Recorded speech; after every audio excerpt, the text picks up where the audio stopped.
It was goals galore in Europe where Arsenal played Bayern Munich and Manchester City took on Real Madrid in what both ended up to be very entertaining draws. Lots of goals, lots of controversy. Let's get straight into the Champions League quarterfinal review.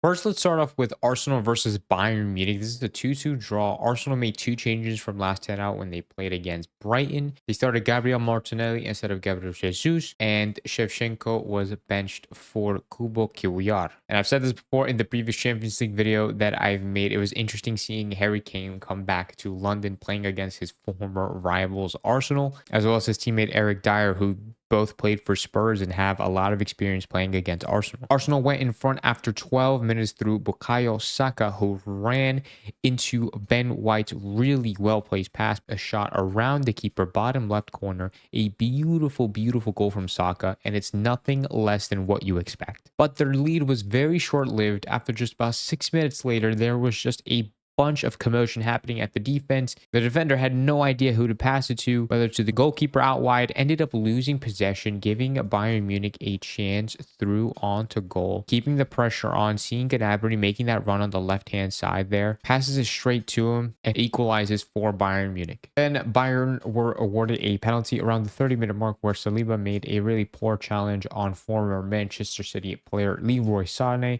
where Kane stepped up to the plate and sent Raya the wrong way to give Munich the lead 2-1 in just 30 minutes of the first half. Arsenal eventually equalized in around the 70th minute where Gabriel Jesus was doing some magic with the ball into the box, managing to keep the ball at his feet, passes it square to Trossard where he finesses it around the keeper, and it's 2-2 for Arsenal, 75 minutes played. I personally think that there's a lot to talk about in this game. I do want to say that, in my opinion, and I believe this is the majority opinion across Europe and around the world, that Arsenal are a better side than Bayern Munich this season. They have better players, they have a winning mentality, they have a really good coach in Mikel Arteta, and Bayern Munich is unfortunately the complete opposite of that. Yeah, maybe they have the quality players on paper. They have Alphonso Davies, they have Harry Kane, they have Musiala, they have Thomas Muller, they have De Ligt, they have Neuer in goal, and it looks and sounds like a great team. But in coaching Thomas Tuchel and the performances that they've been putting in the Bundesliga this season, it's just been absolutely subpar. And I never really rated them going into the Champions League or even being favorites of winning the whole thing, especially in this fixture against Arsenal. I didn't think Bayern Munich would stand a chance. I thought Arsenal would absolutely dominate this game the way that they've been dominating the Premier League or dominating pretty much any performance that they've been. They just show quality on the pitch. Bayern Munich did end up somehow leading before the half, 2-1 up in 30 minutes, even though Arsenal were the complete better side in that first half. Absolutely dominated possession through the 45 minutes, had a bunch of chances, but really couldn't find the back of the net. Bukayo Saka is an absolute dog on his position, absolutely making Alphonso Davies look like a rookie. I thought that was very, very surprising. Honestly, in my opinion, also, Alphonso Davies should have been doing better marking Bukayo Saka, but Bukayo Saka literally looked so threatening on that flank. It was really, really awesome to see. And honestly, both of Bayern Munich's goals weren't really that impressive. The first goal came from an absolute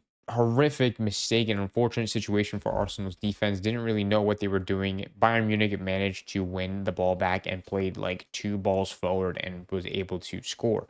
The second one was a penalty kick. So it's not really anything impressive, anything fancy, anything pretty sexy or romantic about it. Unlike Bukayo Saka's goal, who was absolutely astronomically beautiful to watch. Just watching that finesse around the goalkeeper bottom left corner was a sight to see. And I'm honestly really glad that Trossard equalized around the 75th minute. I personally think that a draw was the best result on the day. Both teams, Arsenal definitely could have walked away with a win if they didn't concede those first two goals. I think if Arsenal were more on the ball, finishing their chances, being more of a threat on the attack, I think they easily could have won maybe 3-1, maybe even 4-1. They definitely could have put 4 past Bayern Munich. 100% would have been the revenge game that they really needed. I do want to note also that for Bayern Munich's starting lineup against Arsenal, they did bench Thomas Muller. They didn't play him, which I found very, very strange. I thought that someone of Thomas Muller's caliber playing in a Champions League knockout game, that this is something that Muller is pretty much known for. He's really good at Champions League knockout games.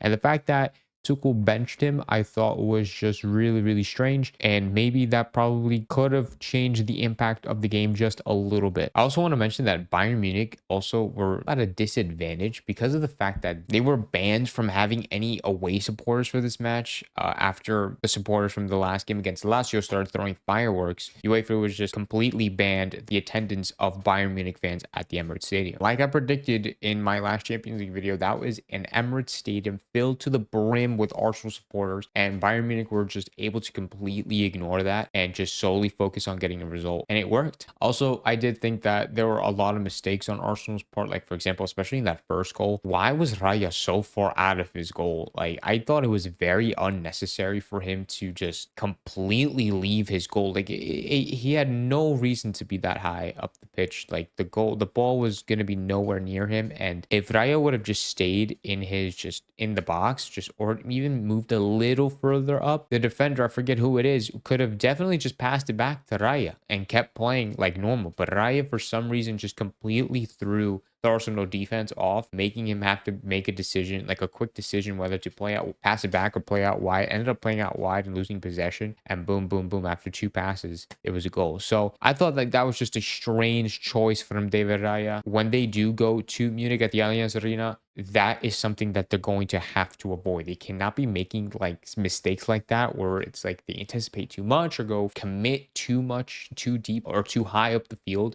to the point where they can just easily be countered in 2 passes and get scored on. A lot of people are talking about the penalty at the end in the dying minutes of the game. Bukayo Saka literally makes contact with Manuel Neuer's leg, and a lot of people saying that it's a flop. People are saying that it's a penalty. In my personal opinion, I've seen the clip over and over again.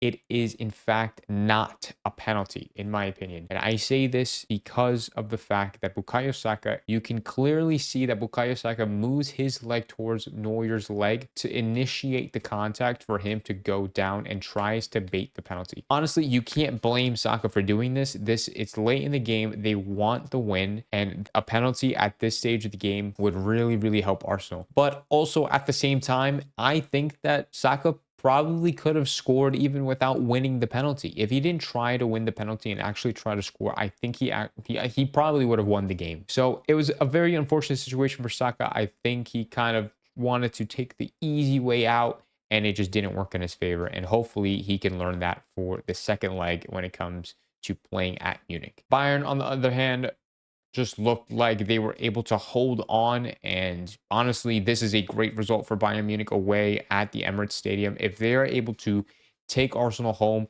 and play a pretty solid performance, I could honestly see Bayern Munich go through just barely. But in my opinion, in my gut, I still think Arsenal are going to go through. They are the way better side, and they are pretty much one of the favorites to win the entire competition. So it was a great first leg, very entertaining to watch. Arsenal needed more luck on their side.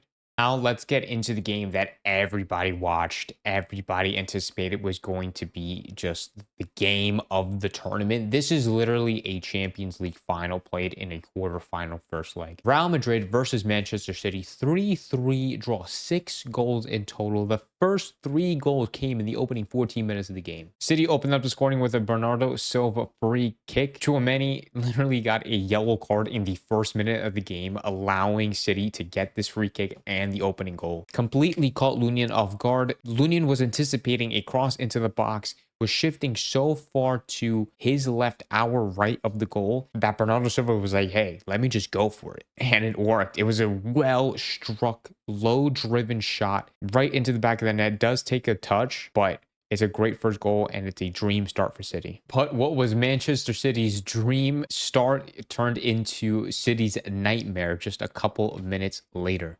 And around the 12th minute, Camavinga was feeling very, very confident and very, very enthusiastic, and took a shot from about 25 yards out where it took a deflection off a City center back, Ruben Diaz, making it an own goal and equalizing for Madrid. And in quick fashion, Real Madrid were able to turn around, scoring 2 goals in 2 minutes. So for the second goal, Lunin comfortably gets the ball after a City attack and finds Vinicius around the halfway line, makes a turn, sees Rodrigo making the run on that left-hand flank, passes the ball between the defenders, defenders into the space. Rodrigo has two defenders on him trying to finesse the ball around the keeper, and he does so barely. It goes ever so slowly into the back of the net, but ends up giving Real Madrid a 2-1 lead. Oof. But the way that City answered back to that was absolutely amazing. Like, I absolute rocket, so precise in that top left corner. Literally, that ball could not have gone any further up in that corner. But right in the upper echelon, it could not get better than that. I love Phil Foden as a player. I think he's an absolute beast. He's an absolute dog. He is one of my favorite players to watch and is definitely one of my favorite players in the world, and I could say that confidently. And City are now tied 2-2 in the 65th minute. And again, 5 minutes later, 70th minute, another bit of build-up play from City. That is what they've been doing all game. They've been just passing it back and forth, making a switch to one of the flanks, and then eventually just score. That's just how they've been doing it. And in this time, it was Guardiola scoring his first ever goal for the club, and he did it in style, in absolute fashion, scoring from about the same distance, if not a couple of yards further away from Foden, shoots it on his weak foot, his right foot. Guardiola is a lefty. Shot with his weak foot, finessing it around Lunin again from about 25 yards out. Absolute banger. So precise, and shot an absolute rocket into that right side of the net. And City are up 3-2. Literally something that nobody was expecting. He shocked the entire stadium. Every audience member that was watching on TV was absolutely shocked, absolutely baffled, could not believe what they just saw. And what a way to score your first goal ever for Manchester City. And now to wrap it all up, the sixth goal of the game, the equalizer from Real Madrid, came about 7 to 8 minutes later after City went up 3-2 after that Guardiola golazo. This was, I would say, a better goal than Guardiola's goal. This was definitely a golazo from Valverde. Real Madrid are on the attack. It ends up to Vinicius on the left-hand side. Vinicius precisely sends the ball into the other side of the penalty area where Valverde is waiting for the ball to volley it. Doesn't have volley. Doesn't let the ball touch the floor. He directly volleys the ball. He uses his whole body to turn and give everything that he's got into the volley. This is how you hit the ball. This impressed me so much, and seeing Valverde take this shot really scares me for when